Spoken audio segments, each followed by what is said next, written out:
தாய் தமிழ் உறவுகளுக்கு வணக்கம். பிச்சைக்காரர்களை பிடித்து கொடுத்தால் 1000 ரூபாய் பரிசு என்ற தலைப்பில் இந்த காணொளியை நாம் காண்கிறோம். பொதுவாகவே பிச்சைக்காரர்கள் தொல்லை அதிகமாகி வருகிறது. ஒரு சுற்றுலா ஸ்தலத்துக்கு சென்றால் அங்கு பிச்சைக்காரர்கள் அதிகமாக வந்து தொந்தரவு செய்கிறார்கள்.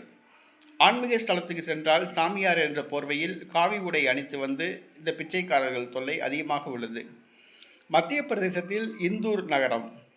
மத்திய பிரதேசம் இந்தூர் நகரத்தை பிச்சைக்காரர்கள் இல்லாத நகரமாக மாற்ற மாநில அரசு நடவடிக்கை எடுத்துள்ளது.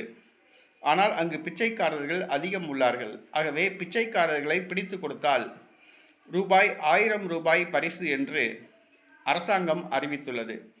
இதனால் அங்குள்ள பொதுமக்கள் பிச்சைக்காரர்களை பிடிப்பதில் கவனம் செலுத்தி வருகின்றனர். மாவட்ட ஆட்சித்தலைவருக்கு தொடர்ந்து இந்த அலைபேசி அழைப்புகள் வந்த வண்ணம் உள்ளன.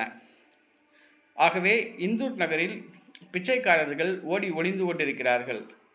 பிச்சைக்காரர்களுக்கு சிறை தண்டனை என்று கூறுவது போல் உள்ளது.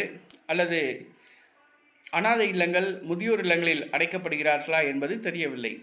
ஆனால் பிச்சைக்காரர்களை பிடித்து கொடுத்தால் 1000 ரூபாய் பரிசு என்று மத்திய பிரதேச அரசு கூறியிருப்பது அங்குள்ள மக்களை வரவேற்பை பெற்றுள்ளது. சுற்றுலா பயணிகளுக்கும் ஒரு மகிழ்ச்சியை கொடுத்துள்ளது.